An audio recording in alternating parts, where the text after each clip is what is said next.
Listen up, recession is coming, and I am here to challenge your thinking and help you not be scared of the R word. It does not mean a housing crash. They're separate things. Let's talk about why you should still be investing in real estate even during a recession. Let's get into the details.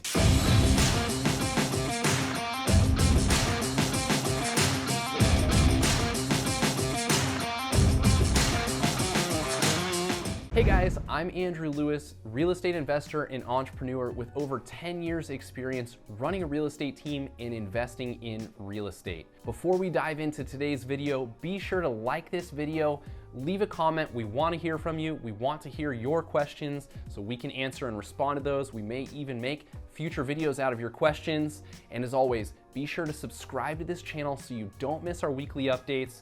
We want to help you break out of your 9-to-5, create financial freedom, and grow wealth in real estate. Recession is often confused with housing market crash. I get it, 2008 was the biggest recession and housing market crash we had ever seen, but that recession was actually created by a housing market crash, bad lending practices that caused home prices to crash the way that we did.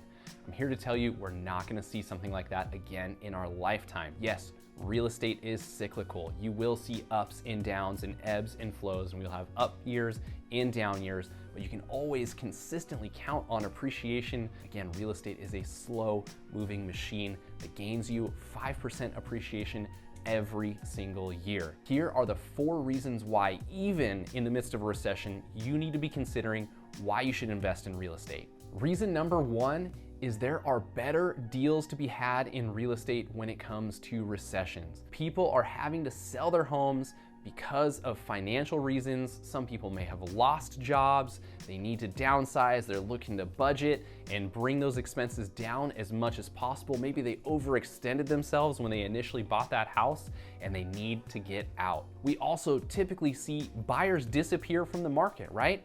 The news, the media, they scream recession and everybody stops buying things. But the people that are successful are the ones that actually lean in during those times and take advantage of those opportunities. So there are deals to be had. There's often sellers, again, that are in scenarios where they have to sell. It could be a foreclosure. It could be a notice of default, meaning they're behind on their payments. Maybe it's some sort of divorce scenario, things like that. They have to sell their properties. And especially if values are down just a bit, when they put their home on the market, you better believe they have to sell that. There's a reason they're putting it on the market, even in the midst of a down market. You need to press in and challenge your thinking to invest now, because there are opportunities with sellers that are ready to give up some valuable equity dollars to allow you to purchase a great deal. So take advantage of those things, go into it with the right mindset that you're gonna get a great discount and you're gonna come out ahead as the slow moving machine of real estate appreciates every single year. Reason number 2 why you should invest during a recession is creative financing. We've talked about it before. The best people in real estate and investing worlds don't use all of their own money. Why not? Why not use somebody else's money to grow your own wealth?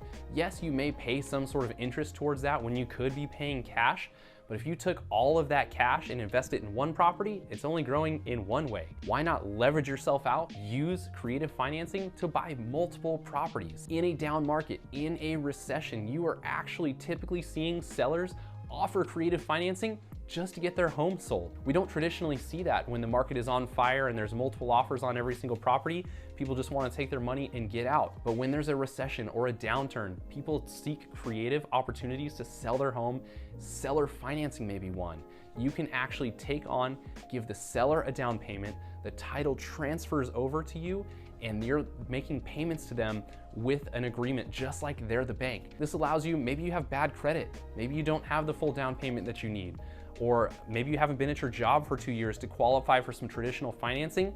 You can actually use seller financing to get into that property. Sellers will also offer you creative financing options like interest rate buydowns. Maybe the interest rate isn't where you want it to be, and the seller will offer you some sort of credit to buy that interest rate down to keep your payment low on an investment property so that you can maximize cash flow.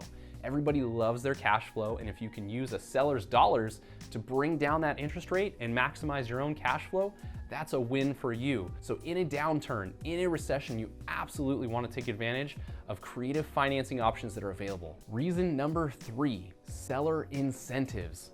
And sellers want to get out of their properties. Maybe they're not in a spot that they can offer some sort of seller financing.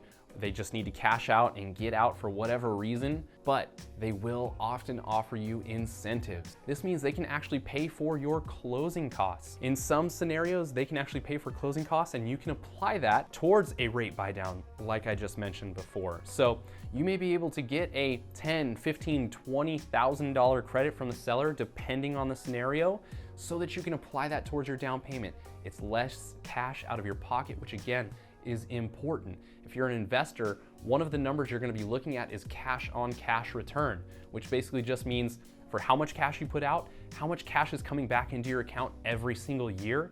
And the less cash you put out via closing costs, down payment, all of those pieces, the better your cash on cash return is and the more money you have for other opportunities. So if a seller is willing to give up thousands of dollars just to get you into their home, take that money and run so that you can use it on future opportunities and leverage yourself to make more money, more cash flow on a monthly basis. And lastly, reason number 4 is you get to turn around and rent that house out to people who may be in the exact same scenario as the sellers of the house you just purchased. Because they sold their home for whatever financial reason, they now need to rent a home. They're not going to use that down payment. Maybe they lost that job and they can't qualify for a loan anymore. Now you actually get to turn around and rent that house out to somebody in the exact same scenario. I've even seen in downturns where they actually buy the house and rent it right back to the person who sold it to them.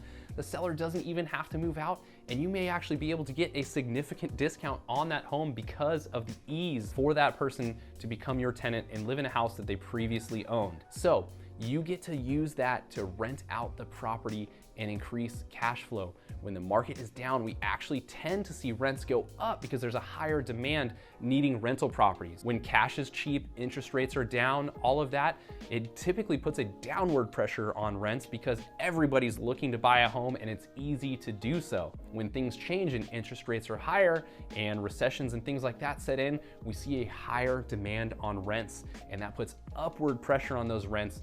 You get to maximize cash flow during this opportunity, and then you've set a standard of that rent that you can increase every single year. So why not take advantage of higher rents during a recession so that you can maximize cash flow and continue to put more money in your pocket each and every month? Those are the top 4 reasons why, even in the midst of a recession, you should still consider buying rental properties, investing in real estate. Yes, prices may be on a decline. They may have been near the bottom, but again, you're not gonna be able to time that market. It's not about timing the market, it's about time in the market.